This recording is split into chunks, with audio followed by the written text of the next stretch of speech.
Hey guys, it's Gina. I'm back to give you some buyer tips. So as a first-time buyer, you can make a lot of mistakes. So I'm going to go through a series of them. Just keep watching my videos, but this is number one. So looking at homes prior to being pre-approved. You're going to go out there, you're looking at the internet, and you're like, oh, I love this house. Oh, you run some, back-end calculator that they give you on the site, and you're like, I can afford this. But it's missing the mortgage insurance, the taxes that are correct, the insurance.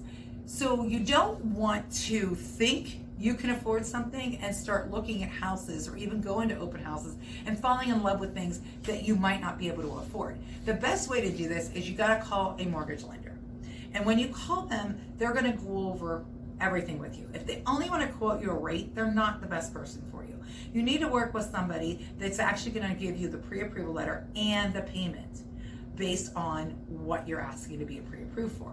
So first you might say, hey, I'm thinking about buying a $500,000 house. They do a cost sheet for you and say, oh yeah, you can afford that, go ahead and go looking.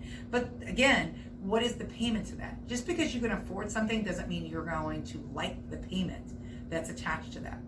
Because you have to remember, you also have taxes and insurance in there, and if you're not putting 20% down, you're gonna have mortgage insurance. So looking at that payment at the end is the most important, because even though you get the pre-approval for 500, you might be really looking in the 400 range or less.